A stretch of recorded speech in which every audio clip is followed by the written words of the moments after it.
Good evening. Settle in, close your eyes, and let me tell you a story where fortune is measured not in kindness, but in diamonds, bribes, and a spectacular disregard for what anyone else thought. You've heard the saying, behind every great fortune lies a scandal. Well, tonight we're following a woman who turned that scandal into an empire, Arabella Huntington. Born in poverty, dismissed as a mistress, and later reviled for marrying her own nephew-in-law, became, against all odds, the richest widow in America. She was a paradox. On one hand, an outcast so despised she was barred from New York society balls. On the other, a woman who bought so many pearls that even gossip columnists ran out of synonyms for gleaming. She spent 14 years as someone's dirty secret, only to emerge wearing one of the most dazzling ropes of diamonds Tiffany's ever sold. Her journey arcs from the smoky gambling dens of Richmond to the scandal sheets of Manhattan, from whispered insults to whispered bids at Sotheby's, from being laughed at to leaving behind one of the greatest cultural institutions in America, the Huntington Library and Gardens. So tonight, let's drift back into the velvet shadows of the Gilded Age, where mistresses plotted, moguls bribed preachers, and one woman decided that if society shut its doors, she would simply buy the keys and lock everyone else out. Arabella Huntington's story does not begin in satin ballrooms or under crystal chandeliers. No, it begins in Richmond, Virginia, around 1850, in a neighborhood better suited to whiskey spills than champagne flutes. Arabella Duval Yarrington, yes, even her maiden name sounds like a rickety staircase, was born into a world that offered her almost nothing but mud, men with questionable intentions, and the faint promise that if she played her cards right, she might someday escape both. Her father died when she was still a child, leaving her mother, Elizabeth, to keep the family afloat. And by afloat, I don't mean in a gentle rocking on a porch swing kind of way. I mean clinging to debris after the shipwreck kind of afloat. Elizabeth ran a boarding house in Richmond, which sounds innocent enough until you realise that this respectable establishment was planted smack in the middle of a district filled with gambling dens and brothels. Imagine being 10 years old and growing up in what was essentially the Yelp review equivalent of 2 stars, smelled of tobacco and regret. This was the crucible where Arabella learned her first lessons in power. Money talks, hypocrisy walks, and men who drink too much will spill secrets faster than they spill gin. The young girl was quiet, observant, but not meek. She watched the women who lodged under her mother's roof, the gamblers' wives with painted faces, the working girls who giggled too loudly, the widows clinging to illusions of respectability. She saw that survival was not guaranteed by honesty, but by cunning. Arabella learned to play the long game, and if modern motivational speakers had been around, she would have rolled her eyes at them. You know those Instagram reels that tell you to manifest abundance by repeating affirmations into your ring light? Arabella didn't need affirmations. She needed strategy. She grew up in a world where abundance was already manifest, but only if you were clever enough to pry it from someone else's hands. By the time she was a teenager, Arabella had transformed into what society would later sneer at as calculating. But let's be honest, men were applauded for being calculating. It was called ambition. Women were condemned for it. It was called scheming. Arabella decided she would happily wear the insult as a crown. And she had one other quality, not easily measured: presence. She was not known for her beauty, at least not in the conventional sense.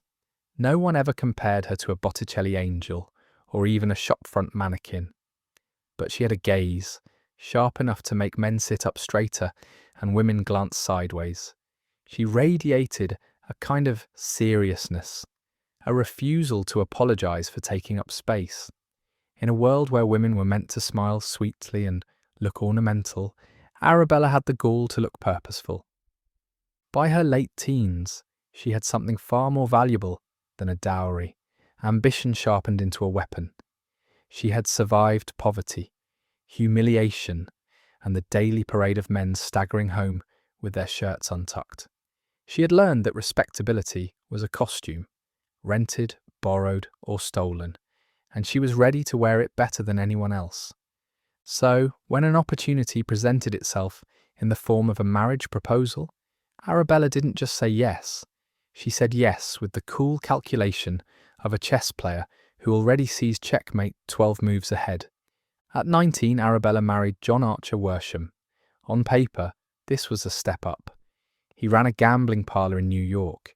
Not exactly a Vanderbilt fortune, but it sounded better than daughter of a boarding house widow in Richmond. Now here's where things get deliciously absurd, because it turns out John Archer Worsham was already married. Yes, the man essentially treated bigamy as a lifestyle choice. Imagine downloading a dating app and finding out your match not only has a wife, but also runs a casino out of his living room. That was Arabella's husband. But here's the part where you start to admire Arabella's sheer adaptability. Did she storm out, scandalized? Number. Did she crumble into despair like a Dickens heroine? Absolutely not. She leaned into the situation with the pragmatism of someone who had already grown up seeing worse. The sham marriage gave her something priceless, a veneer of respectability. A husband on the books, even a fraudulent one, was better than no husband at all.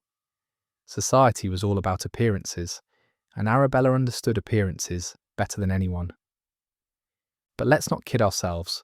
John Archer Worsham was never the centre of her life. The real axis of her world was Collis P. Huntington, the railroad magnate who was 32 years her senior, and frankly, the kind of man you'd expect to marry his own railway. Collis was powerful, married, and very interested in Arabella. Their relationship bloomed in the shadow of her paper marriage. And, if we're being brutally honest, Arabella's son, Archer Milton Worsham, was almost certainly Collis's child. The timelines aligned too neatly, and the resemblance was noted by more than one observer. So, what do you do when you're living in a fake marriage, raising a child who isn't technically your husband's, and carrying on a long-term affair with one of the richest men in America? If you're Arabella, you play it cool. You let Worsham drift conveniently into the background. And eventually, as if summoned by her quiet resolve, he disappeared from her story.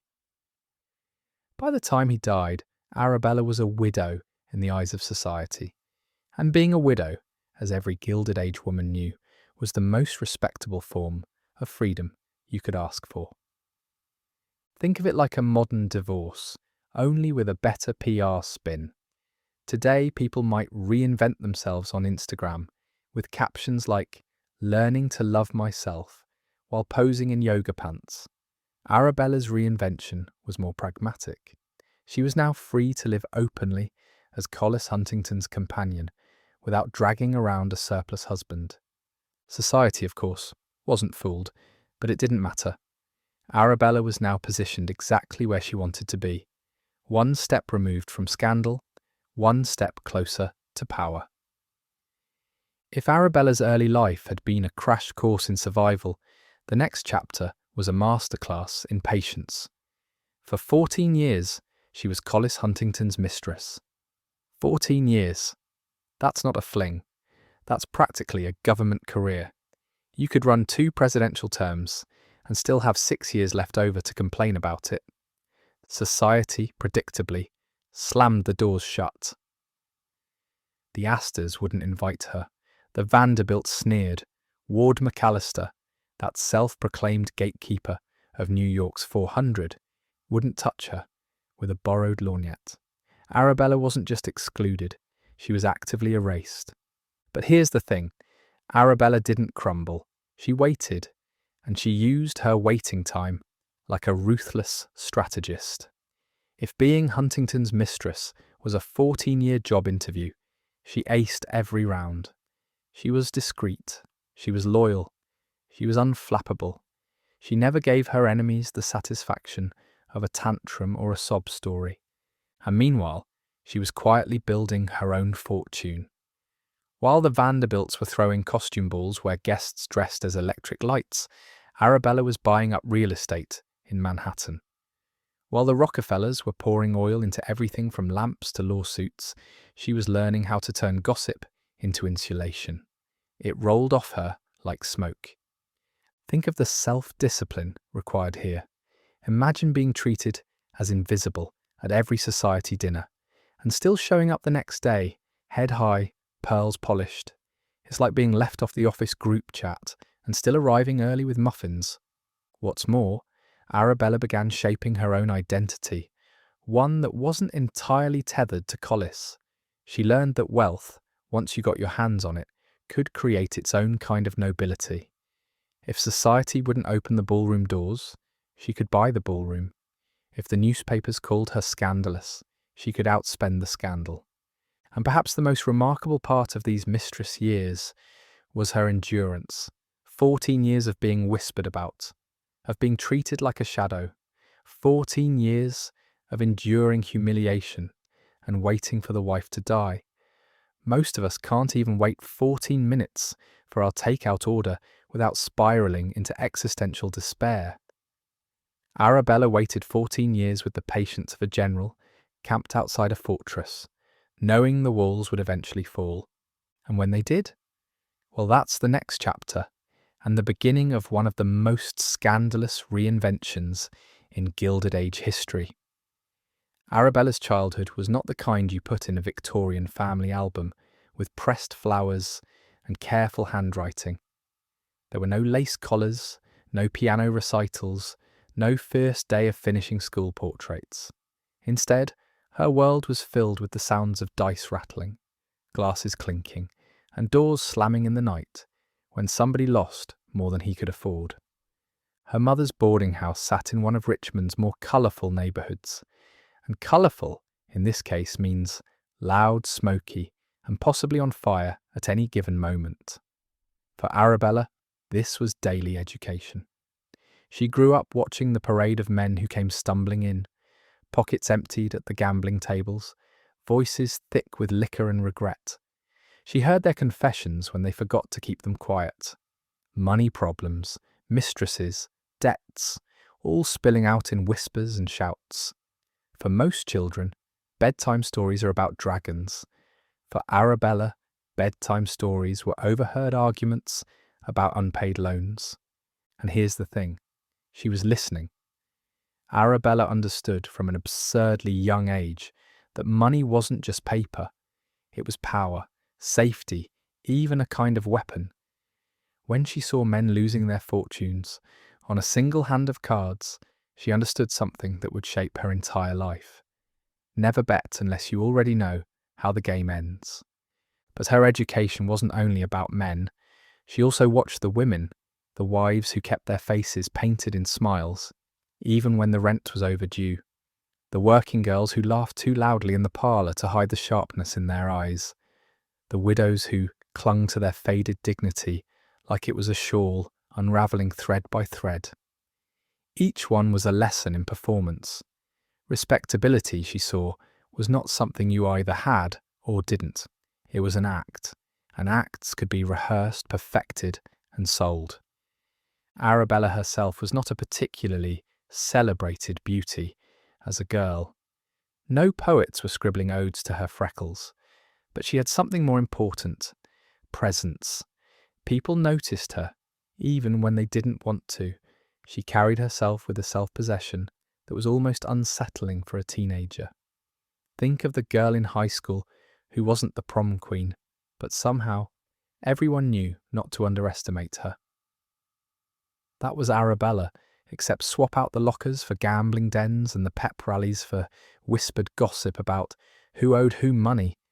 And it wasn't just presence, it was intellect. She had a sharp, calculating mind, the kind that could tally debts faster than a bartender and remember who lied about what the night before. She didn't have tutors in Greek or Latin like the Astor daughters up north, but she had a far more practical curriculum. Human nature in all its messy, greedy glory. As a teenager, Arabella began practicing her own kind of transformation. She knew she couldn't waltz into polite society looking like a boarding house girl. So she studied the women who moved in better circles. She mimicked the way they held their fans, the way they tilted their heads when listening, the way their voices softened when they asked a man about his work. Arabella wasn't born into elegance, but she understood it could be learned, and she was an excellent student. At the same time, she was developing her one unshakable belief that she would not remain poor. Poverty wasn't just inconvenient, it was humiliating, dangerous, and cruel. Poverty made women barter their dignity for survival, and Arabella had seen enough of that to know she would rather be despised for her ambition than pitied for her hunger. By the time she reached her late teens, Arabella was ready for the next move. She wasn't dreaming about love matches or fairy tale rescues. She was thinking like a strategist staring at a chessboard. Who could elevate her? Who could be useful? Who could be tolerated long enough to get her where she needed to go? So when John Archer Worsham crossed her path, a man with just enough legitimacy to make her respectable and just enough carelessness to be useful, Arabella didn't hesitate. She saw an opportunity in a marriage that other women might have run screaming from. It wasn't about love, and it wasn't even about appearances. It was about getting one square closer to power. And with that, the girl who had grown up among whiskey fumes and gambling debts took her first step into the performance of respectability. Not a perfect step, mind you, but one that would lead directly into her longest and most audacious role, mistress to one of the richest men in America. Arabella's 14 mistress years weren't just about waiting. They were about building a fortress out of exile, because when New York society slammed the door in her face, she didn't bang on it and beg to be let in. She pivoted. She knew better than anyone that scandal was a currency, and she refused to let other people spend hers. The respectable wives of New York treated her like smoke, something to cough at and then wave away. But Arabella discovered that being ignored had its uses. When you're not invited to the Astor's ball, you don't have to waste half your fortune dressing like a Venetian gondolier just to fit in with everyone else's costume of the century. When Ward McAllister doesn't call, you don't have to laugh politely at his terrible jokes about oyster forks. Instead, Arabella built her own world. She held smaller gatherings, but ones that pulsed with energy. Her salons weren't filled with debutantes in tiaras, but with men who mattered. The bankers, the industrialists, the quiet players who actually moved money instead of gossip. They didn't care that she wasn't Mrs. Astor's favourite. They cared that she understood investments, that she listened more than she spoke, that she remembered their little confidences and later turned them into leverage. Arabella was also clever enough to expand beyond America.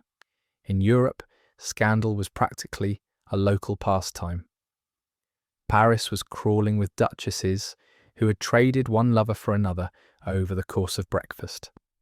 Vienna had entire novels written about mistresses who collected titles the way others collected porcelain figurines. Compared to that, Arabella seemed practically wholesome. When she travelled, she cultivated connections that New York's old guard couldn't touch. Dealers in art, jewellers with discreet shops in London, hoteliers who knew exactly how to flatter her ego. These were her networks. While society wives were busy elbowing each other for a mention in the New York Times society page, Arabella was busy building a Rolodex that would outlast them all. It was exile, yes, but it was strategic exile. Think of it like being unfollowed on Instagram by the cool kids, only to realise you now have time to build a thriving YouTube channel instead.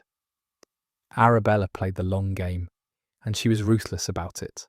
More importantly, she learned to weaponize silence. In an era when women were expected to chatter and flatter, Arabella mastered the art of holding her tongue. When gossip circled, she didn't feed it. When insulted, she didn't rise. The absence of reaction gave her an aura of mystery. People filled in the blanks themselves. and often their imaginations made her larger than life. By the end of those 14 years, Arabella wasn't just Collis Huntington's mistress anymore. She was her own force, wealthy from her investments, dangerous because of her patience, and unforgettable because she had survived exclusion without letting it break her. It was a long game of exile, yes, but in exile she had sharpened her weapons. And when the walls finally cracked, when Collis's wife died, Arabella stepped through the door, not as a beggar, but as a queen. When you think of mistresses, you might picture discreet gifts, a pearl necklace slipped into a velvet box, maybe a fur wrap handed over in the back of a carriage. Arabella did not deal in subtlety. Collis Huntington showered her with gifts so extravagant they could have funded entire universities. The most notorious? A rope of 119 blue diamonds from Tiffany's. Not one diamond, not a necklace of 10. 119, worn like a glittering noose of scandal. The diamonds themselves became a story. They weren't just jewellery, they were proof. Proof that Collis didn't just keep a mistress, he flaunted her. New York society gasped into their champagne coupes. Imagine your husband's mistress, strolling by in what looks like the entire stockroom of Tiffany's, looped casually around her neck. That was Arabella. And then there was Collis's attempt to buy her way into society. He tried bribing Ward McAllister, the man who fancied himself the bouncer of Gilded Age respectability. McAllister was the one who curated the infamous 400 guest list, supposedly the exact number of people who could fit in Mrs. Astor's ballroom. Collis offered him $200,000 to introduce Arabella into that rarefied circle. McAllister refused. In fact, he practically ran to the gossip columns to announce it, just to twist the knife. The irony was exquisite. Here was Collis Huntington, a man who had built railroads across the continent, who had bribed senators and outmaneuvered rivals, and he still couldn't get his mistress an engraved invitation to a dance. Money could buy diamonds, but apparently not dance cards. Arabella, for her part, endured the humiliation in silence. She wore the diamonds, but she didn't wear her heart on her sleeve. She knew better than to beg for society's approval. Instead, she cultivated a kind of regal indifference. If they wouldn't open the doors, fine. She would sit at her own table, draped in more diamonds than they could ever hope to afford, and wait for them to notice. And the thing about scandal is that it ages like wine. At first, people are horrified, then they whisper, then they watch, and eventually, they can't look away. Arabella's diamonds may have been whispered about in shock, but they were also admired. Behind closed doors, women begged their husbands for copies. Jewelers bragged about Arabella-inspired designs.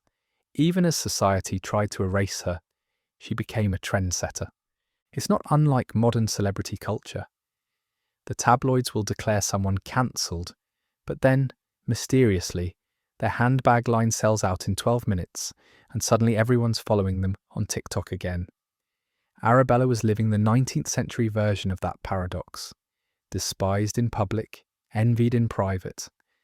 So while Collis fumed about McAllister's rejection, Arabella quietly consolidated her role. She knew the day would come when the official wife was gone, and when that happened, she would have the diamonds, the patience, and the indifference to step into place. And when that moment arrived, she was ready. Elizabeth Huntington, Collis's long-suffering wife, died in 1884. For most of society, the event barely registered. But for Arabella, it was like the final buzzer after 14 years of overtime. The waiting game was over. Collis wasted no time. He married Arabella almost immediately, a decision that produced more raised eyebrows than a Botox convention. The speed alone was scandalous.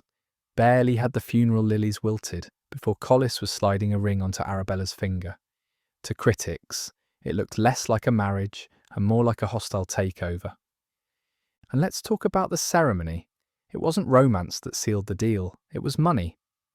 Specifically, Collis is said to have greased the wheels with fat $4,000 bills handed to Henry Ward Beecher, the famously scandal-tinged preacher, to officiate. If the idea of bribing a clergyman seems tacky, remember, this was the Gilded Age. If you could bribe a senator, why not a minister? For Arabella, the wedding was both a victory and a trap. She was finally Mrs. Collis P. Huntington. Respectability, in theory, had been delivered like a long-delayed Amazon package. Her son Archer was formally adopted, giving him inheritance rights and confirming what everyone already suspected. Collis was the father all along. But here's the bitter twist. Even as Mrs. Huntington, Arabella was still locked out of society's golden circle. The Astors never forgave her. The Vanderbilts never opened their doors. To them, she was still that woman, the mistress who'd muscled her way into legitimacy. Money could not buy grace.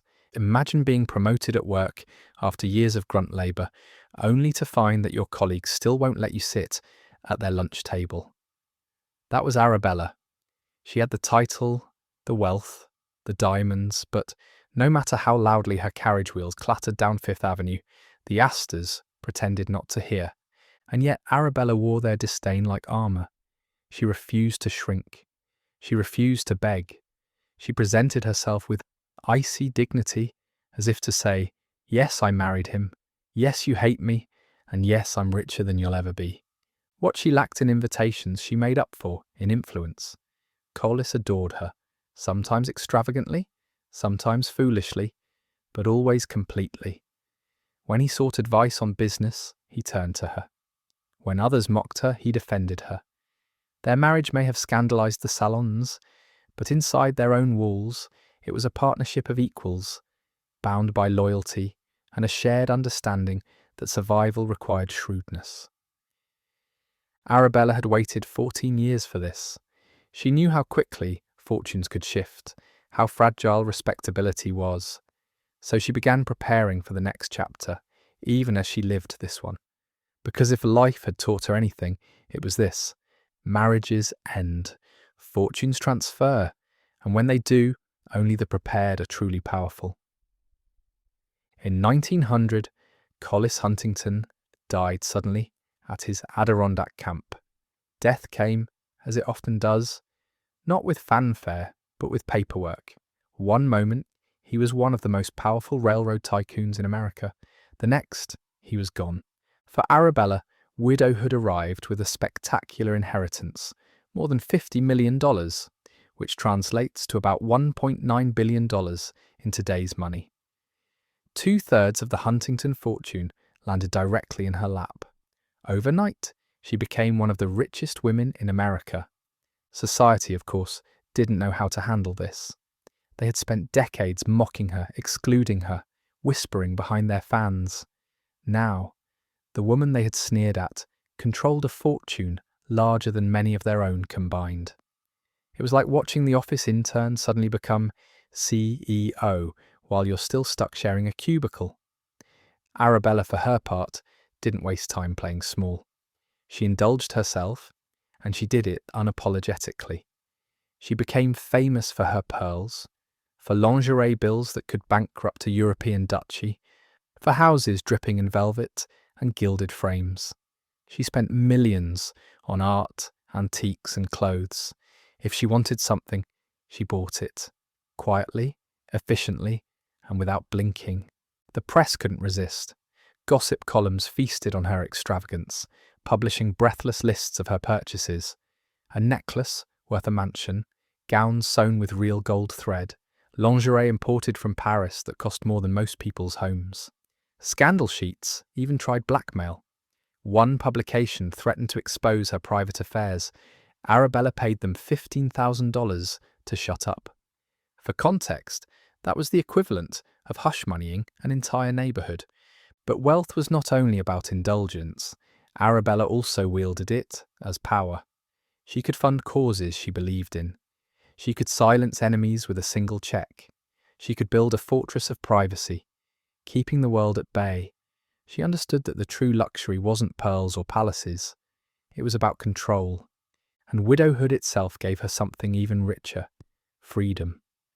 Unlike young wives trapped under husbands' expectations, Arabella was now untouchable. She had no one to answer to. She didn't need to smile for society's approval, nor beg for her place. She'd bought her independence, not with charm, but with cold, hard inheritance. And yet Arabella wasn't done rewriting her scandalous story, because as much as she had already defied expectations, her next chapter would make the gossip of her mistress years look tame. Widowhood did not make Arabella retreat into quiet mourning clothes and long sighs at the window.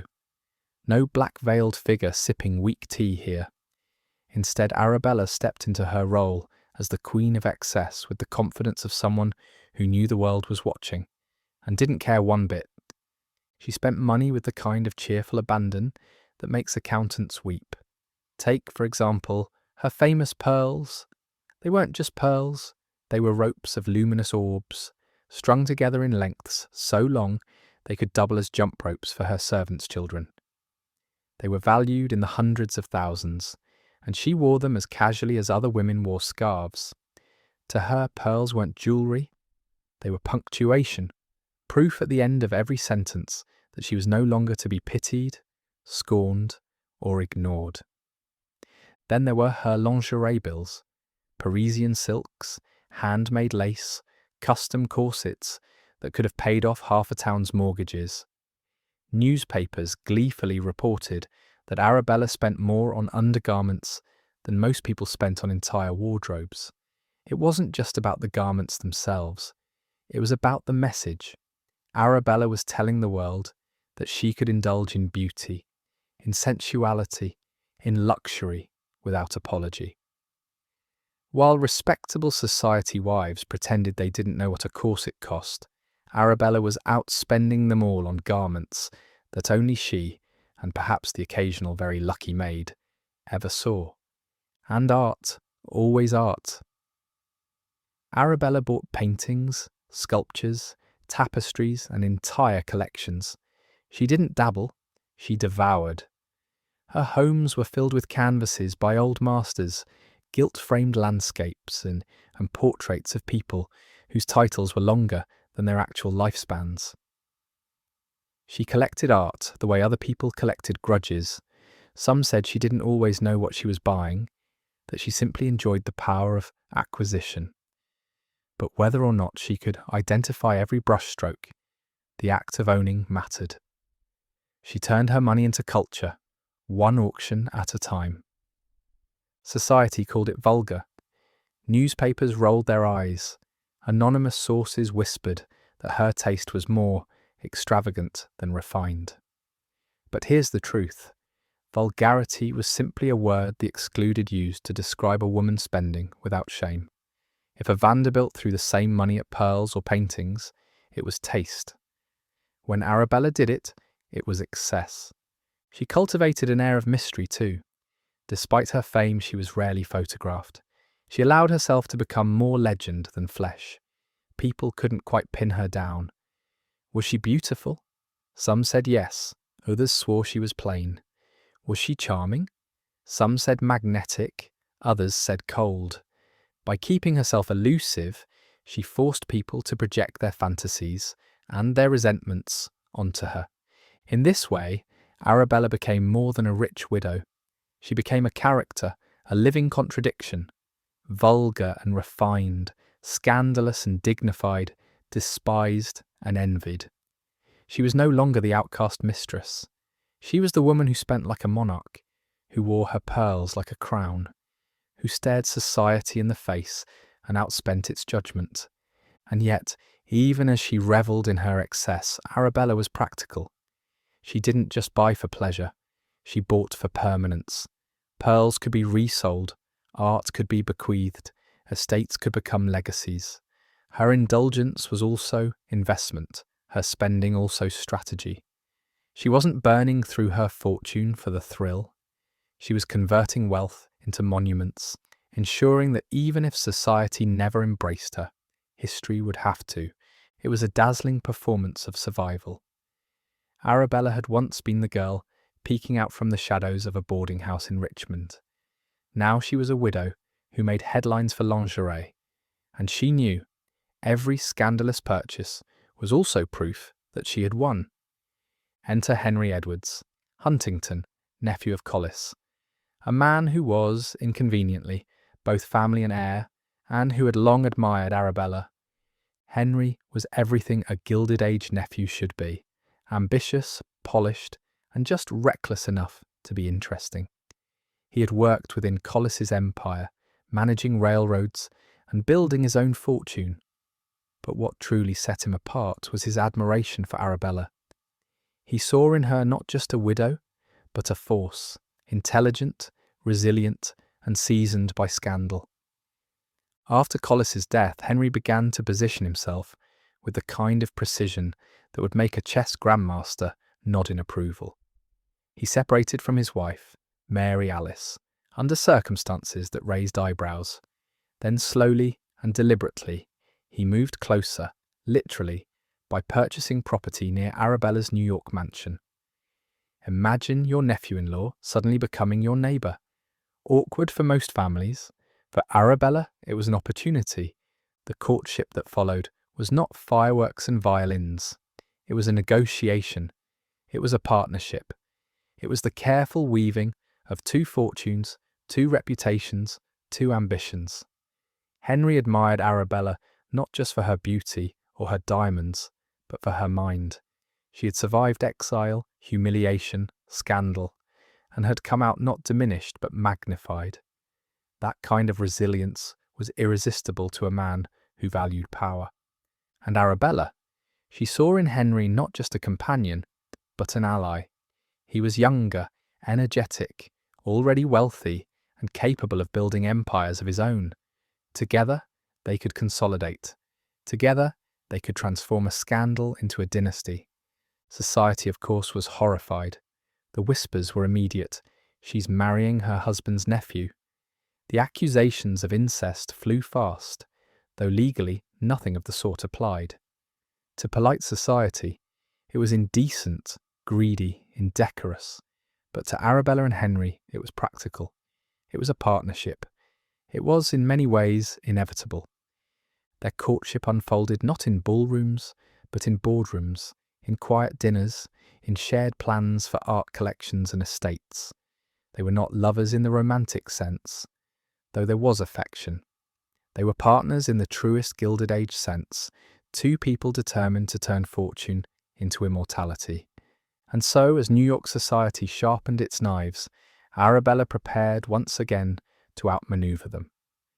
Because if they thought her first marriage was scandalous, they had no idea what was coming next. Widowhood for most women of the Gilded Age meant retreat.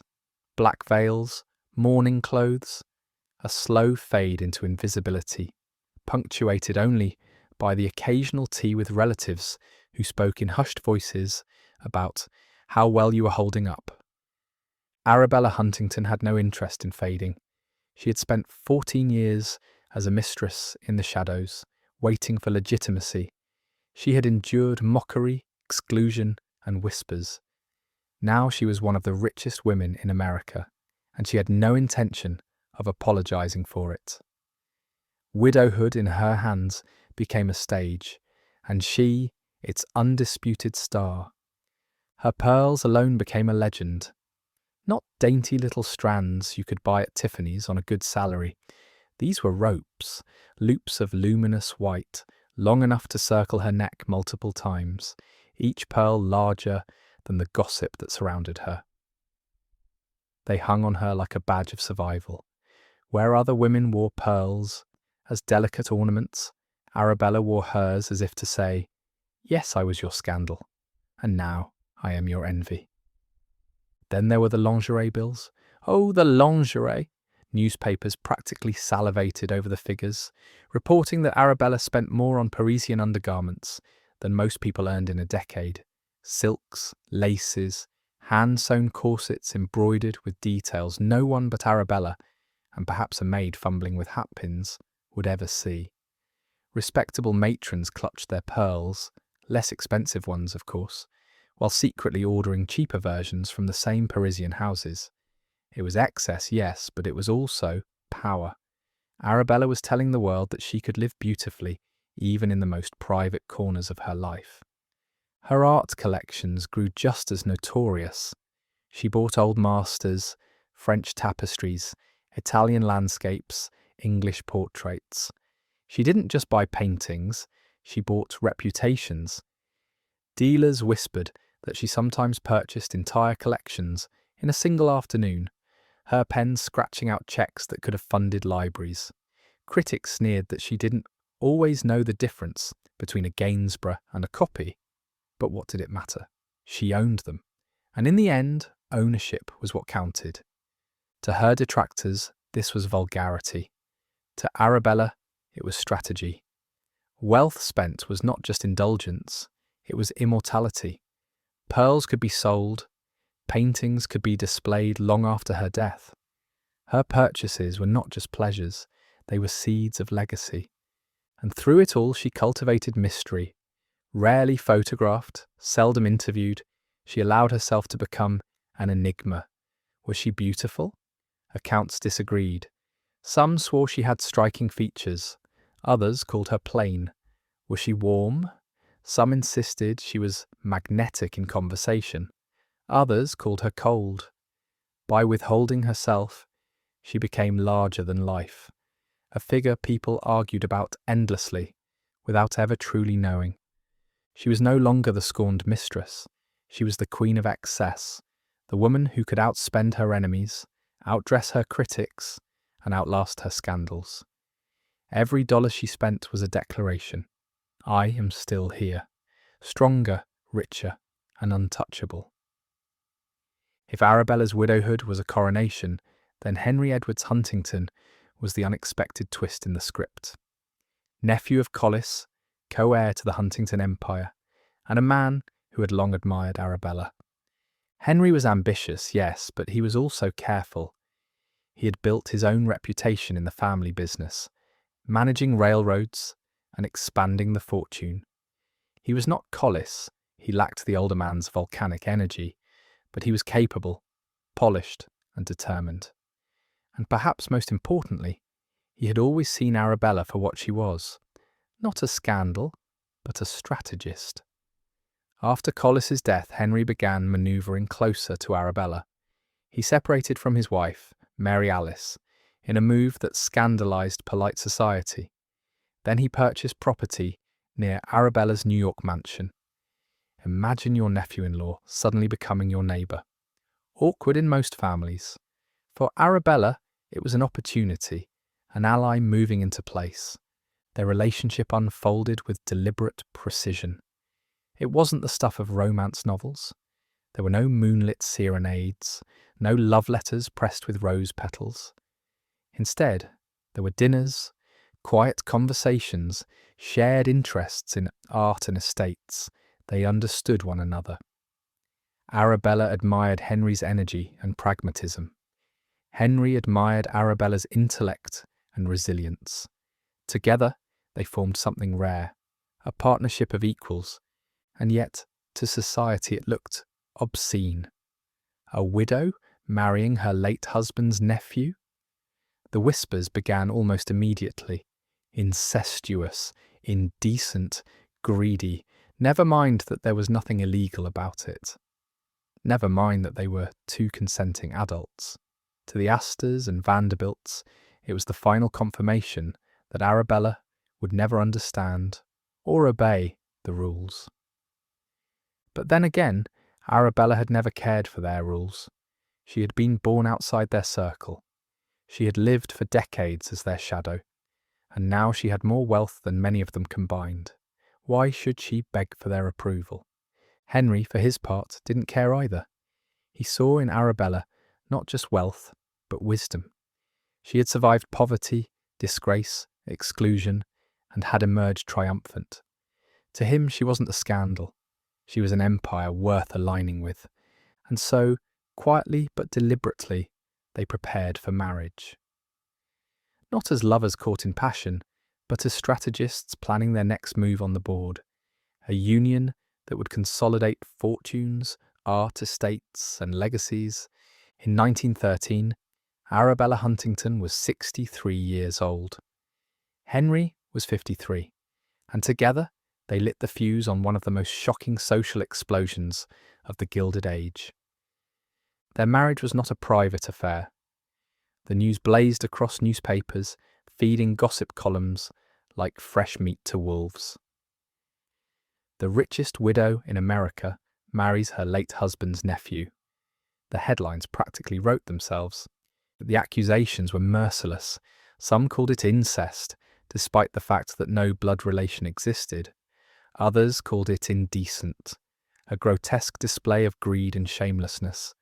Still others whispered about desperation, that Arabella, aging and still despised, clung to Henry for relevance. But behind the noise, the truth was more interesting. Their marriage was practical, yes, but it was also affectionate.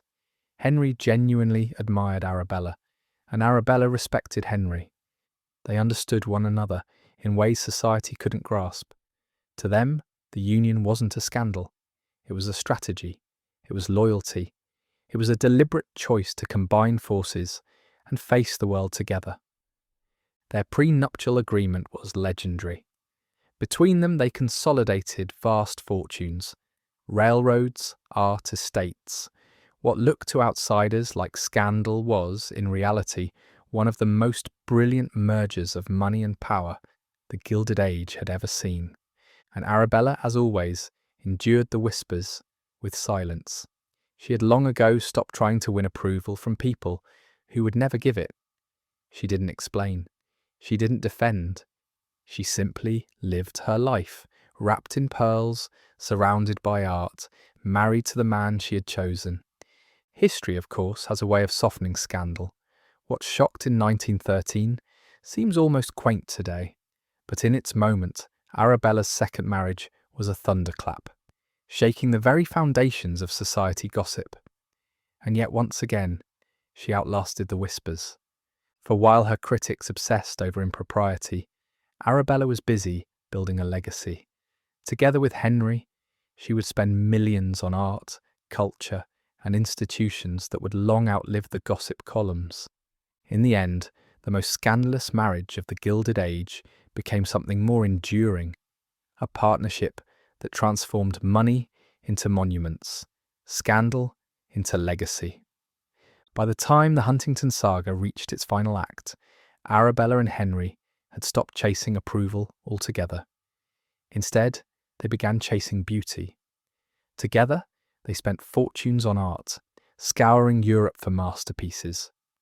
Rembrandt, Velázquez, Gainsborough's Blue Boy, Lawrence's Pinky, their collection swelled until it rivaled Europe's great galleries. Between 1908 and 1917 alone, they spent more than $21 million, an amount that could have built entire towns, but instead built an empire of culture. Critics scoffed, of course. They always did. Some accused Arabella of buying indiscriminately, of simply piling up treasures like a magpie with bottomless pockets. But history doesn't remember the sneers. It remembers the paintings, the sculptures, the gardens, the libraries. What had once been dismissed as vulgar excess became, in time, a gift to generations. Arabella also turned her wealth toward causes that mattered to her. She supported women's suffrage, funded scholarships, and contributed to institutions like Harvard Medical School and Hampton Institute. It was philanthropy with bite, not a desperate plea for society's approval, but a deliberate choice to wield money in service of something larger than herself. When Arabella died in 1924, and Henry followed 3 years later, their estate did not vanish into dust or dissipate into private accounts. It transformed. Their combined vision became the Huntington Library, Art Museum, and Botanical Gardens in San Marino, California, a living monument to the woman who began life in poverty, endured decades as a mistress, and ended by leaving one of the most enduring cultural legacies in America. The irony is delicious. The Astors, the Vanderbilts, the 400, all the people who once scorned Arabella, are now footnotes in her story. Their ballrooms are gone, their guest lists forgotten. But Arabella's gardens still bloom. Her art still hangs in galleries. Her name, once a scandal, is now etched in stone. It turns out the ultimate revenge against prejudice was not diamonds, not pearls, not even scandal. It was a permanent legacy. If you enjoyed tonight's story, please tap the like button, subscribe for more journeys into the quieter corners of history, and tell me in the comments where you're listening from. I always love knowing where these tales are keeping you company. Until next time, sleep well, dream of candlelit ballrooms and forgotten worlds, and I'll see you in the next story. Script written by Clara Finch. Because good stories always deserve a soul.